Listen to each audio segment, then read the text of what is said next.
Shihori police station વિસ્તારમાંથી મુદ્દામાલ સહિત લાખો રૂપિયાનો દારૂ ઝડપી પાડતી એલસીબી બનાસકાંઠા પોલીસ ભારતીય બનાવટના વિદેશી દારૂ સહિત મુદ્દામાલ તેમજ એક આરોપીને ઝડપી પાડવામાં આવ્યો હતો।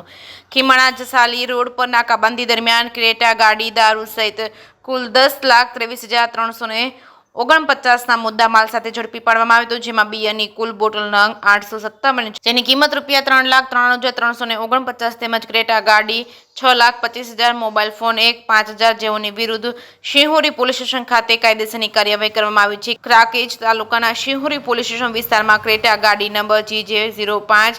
JR4182 માંથી ગેરકાયદેસર અને વગર પાસ પરમિટના ભારતીય બનાવટના વિદેશી દારૂ અને બિયરની કુલ બોટલો નંગ 857 કિંમત ₹93,349 તથા અન્ય મુદ્દામાલ મળી કુલ ₹10,23,349ના મુદ્દામાલ સાથે એક આરોપીને પકડી પાડતી બનાસકાંઠા એલસીબી પોલીસ સ્ટાફના માણસો શિહોરી પોલીસ સ્ટેશન વિસ્તારમાં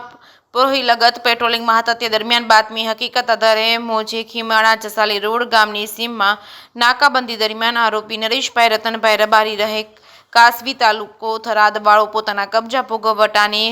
ક્રેટા ગાડી GJ નંબર 05 JR4182 ગેરકાયદેસર અને વગર પાસ પરમિટના ભારતીય બનાવટના વિદેશી દારૂની બિયરની બોટલ નંગ 857 કિંમત ₹3,93,349નો રાખી ગેરકાયદેસર રીતે હેરાફેરી કરતા ક્રેટા ગાડી કિંમત ₹6,25,000 તથા મોબાઈલ ફોન નંગ 1 કિંમત ₹5,000 મળી કુલ ₹10,23,349નો મુદ્દામાલ સાથે રેડ દરમિયાન પકડાયેલ જઈ રહી અને નહીં પકડાયેલ દારૂનો જથ્થો ભરાવનાર પ્રકાશભાઈ ભુરાભાઈ માળી રહે લાસરી તાલુકો સાંચોર તથા દારૂનો જથ્થો મંગાવનાર ગણેશભાઈ સરદારભાઈ રબારી રહે દાંતિયા તાલુકો સાંચોર હાલ રહે કલોલનાઓના પ્રતિબંધિત ગુજરાત રાજ્યમાં હેરાફેરી કરી ગુનાહિત કૃત્ય કરેલ હોય જેઓની વિરુદ્ધમાં શિહોરી પોલીસ સ્ટેશન ખાતે કાયદેસરની કાર્યવાહી કરવામાં આવી છે। જે કેસની ગુજરાતી સાથે જહેરસિંહ વાઘેલા કાંકરેજ।